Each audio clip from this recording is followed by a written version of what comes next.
Let's be honest. When you think of world-beating, terrifying fighter jets, you probably don't think of Sweden. You think of America, with its budgets the size of a small galaxy.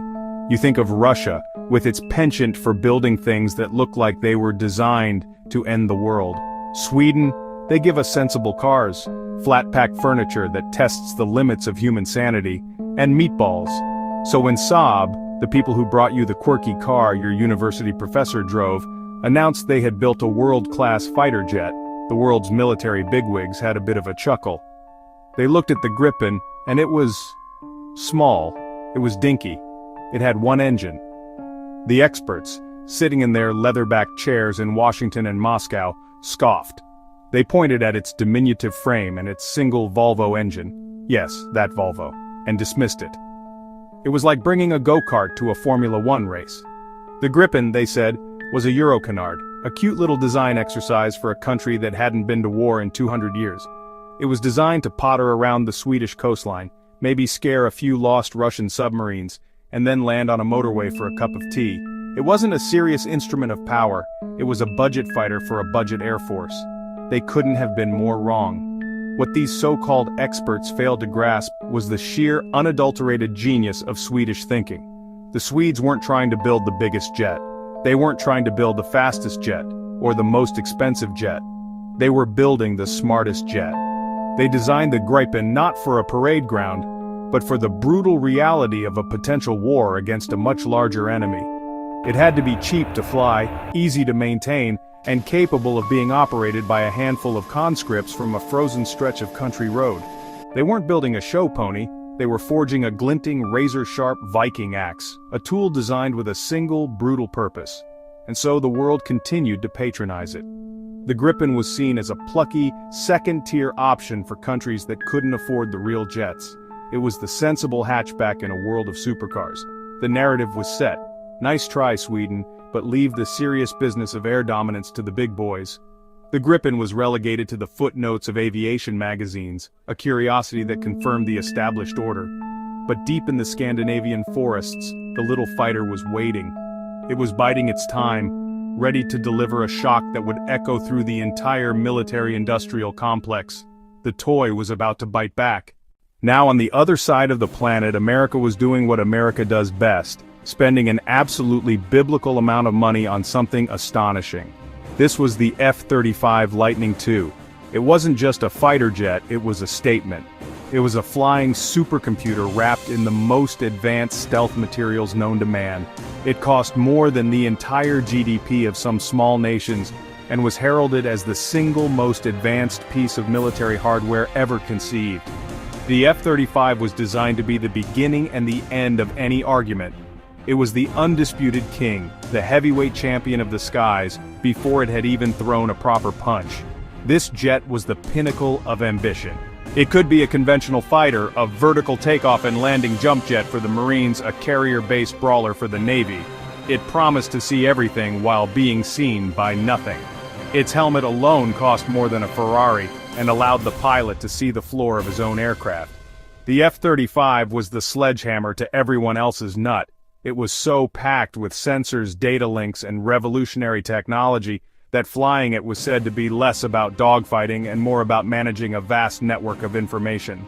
It was the future, and everyone knew it. The world looked on in awe. Allies lined up, checkbooks in hand, desperate to get a piece of this technological marvel. To own the F-35 was to have a seat at the top table. It was a symbol of power, an undeniable declaration that your Air Force was part of the Premier League. Pilots who flew it spoke of its God's-eye view of the battlefield, its ability to engage targets long before the enemy even knew a battle had started. The narrative was simple and intoxicating. The F-35 had made the traditional dogfight obsolete. Why would you need to turn and burn when you could shoot down your opponent from 50 miles away, completely unseen? In every way, the F-35 was the philosophical opposite of the Gripen. One was a Swiss Army knife forged from gold and diamonds, designed to do everything for everyone at a staggering cost. The other was a simple, brutally effective stiletto knife. The F-35 was about technological dominance, overwhelming the enemy with data and stealth. The moment of truth arrived, not in a real war thankfully, but in the next best thing. A high-stakes, multinational air combat exercise. These events are where pilots and their machines are pushed to the limit, a place where reputations are made and broken. During one such exercise, the now legendary Red Flag in the Nevada desert, the plucky Swedish Gripen found itself on the schedule to go up against the titans of the sky, including the F-35. To the American pilots, this was probably seen as a light sparring session, a chance to show the smaller nations what their billion-dollar baby could do. It was David versus Goliath, only Goliath was invisible and could throw rocks from the next county. Imagine the scene. The vast, empty expanse of the American desert. On one side, the F-35, the most expensive weapon system in history. On the other side, the Gripen, the little jet from the land of IKEA and ABBA, an aircraft that many in the room still considered to be in a lower league. The briefing rooms must have been an interesting mix of quiet Swedish confidence and American bravado. The fight was on. The rules of engagement in these mock battles are designed to simulate real combat as closely as possible. It's not just about speed and agility, it's about tactics, electronic warfare, and situational awareness. The F-35's entire doctrine was built around using its stealth and advanced sensors to achieve the first look and the first shot. The goal was to kill the Gripen before the Swedish pilot even knew the F-35 was there. For the Gripen, the challenge was immense. It had to survive that first invisible salvo and somehow find a way to turn the tables on an opponent it couldn't see. For the Swedes, this wasn't just another training sortie. This was a chance to prove that their entire design philosophy wasn't just a cost-saving measure, but a genuine strategic advantage. They knew their aircraft. They knew it was light on its feet like a prize boxer. They knew it had one of the most sophisticated electronic warfare suites in the world, specifically designed to counter the sort of threats the F-35 represented. They weren't flying in with a sense of dread.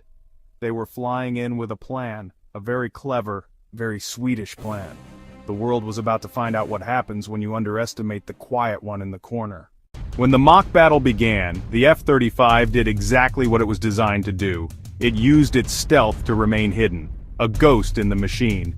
But the Gripen pilots weren't just flying blind, they had a secret weapon, a revolutionary data link system, and a highly advanced electronic warfare suite. They avoided relying on radar, like trying to spot a black cat in a coal cellar, and chose a different tactic. They used the Gripen's EW not just for defense, but for offense. A digital smokescreen jamming the F-35's sensors while hunting for the faintest electronic whisper. Suddenly, the F-35's greatest strength became its weakness. Its constant data stream meant to give total awareness became a trail of breadcrumbs. The Swedish jet flew low and fast, using terrain for cover, and slipped inside the F-35's sensor bubble. The duel shifted from long-range missiles to close-quarters knife fighting. Exactly where the F-35 didn't want to be. The heavy American fighter was dragged into a boxer's ring, while the nimble Swede prepared to dance. It was a stunning reversal. In the chaos of the dogfight, Gripen's design shone. Delta canard layout let it pull razor-tight turns with brutal quickness. The F-35, carrying multi-role constraints and internal bays, wasn't as nimble. Gripen pilots used that edge to get on the F-35's tail, the kill shot. For all its tech and cost, the F-35 found itself targeted by the little jet. The Wasp was on the Bee's back, stinger out. Results were staggering. Across multiple engagements, the toy fighter didn't just survive, it won. It outmaneuvered, outthought, and killed the F-35. Reports from the exercise sent shockwaves through aviation. The invincible jet had been beaten by a sensible Swede. It wasn't a fluke. The reaction was, to put it mildly, electric. Military analysts who had spent years extolling the virtues of the F-35 were suddenly very quiet. Aviation forums exploded with debate. How could this be?